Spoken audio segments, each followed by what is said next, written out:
বাংলাদেশের চলচ্চিত্র জগতের অন্যতম জনপ্রিয় খলনায়ক মনোয়ার হোসেন ডিপজল। তিনি একাধারে একজন অভিনেতা, প্রযোজক এবং ব্যবসায়ী।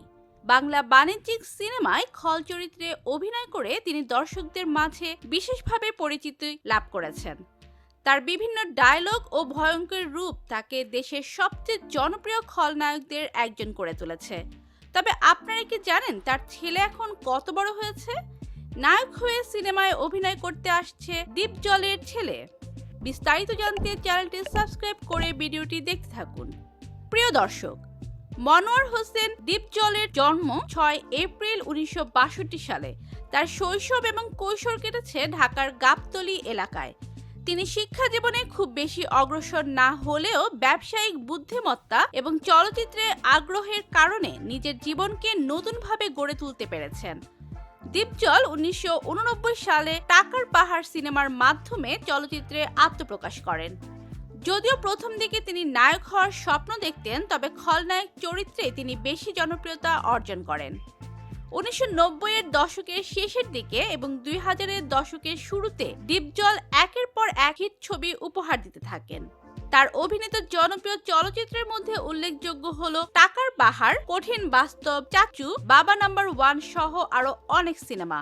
এই সিনেমাগুলোতে তিনি মূলত নির্মম ও শক্তিশালী খলনায়কের ভূমিকায় অভিনয় করেছেন।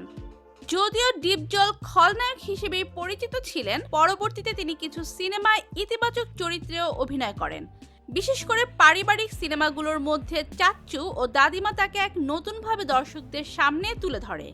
ডিপজলের অভিনয় ছিল অসাধারণ।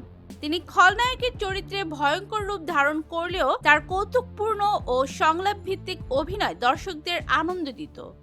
তার সংলাপ অনেক সময় সামাজিক মাধ্যমে মিম হিসেবে ব্যাপক জনপ্রিয়তা পেয়েছে।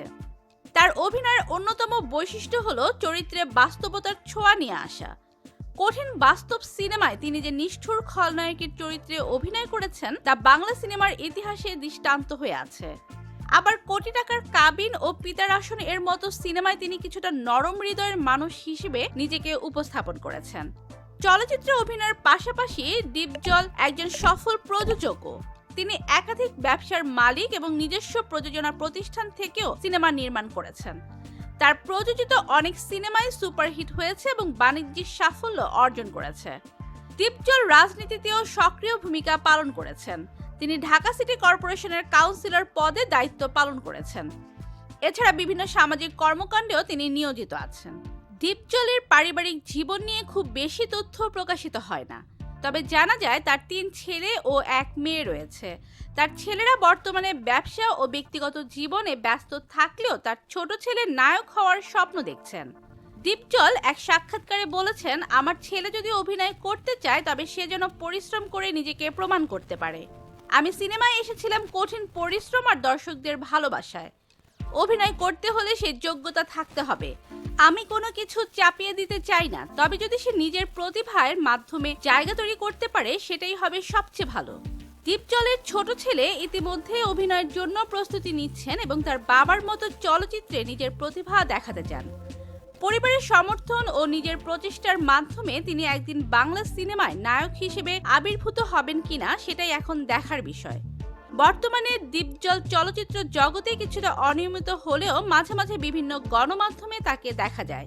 তিনি নতুন কিছু সিনেমা প্রযোজনা করার পরিকল্পনাও করছেন। ডিপজল বাংলা চলচ্চিত্রে খলনায়ক চরিত্রে অভিনয় করে দর্শকদের মনে এক অনন্য স্থান করে নিয়েছেন। তো প্রিয় দর্শক, ডিপজলের অভিনয় আপনাদের কেমন লাগে কমেন্টে জানিয়ে দিন এবং নতুন ভিডিও পেতে আমাদের চ্যানেলটি সাবস্ক্রাইব করুন। ধন্যবাদ।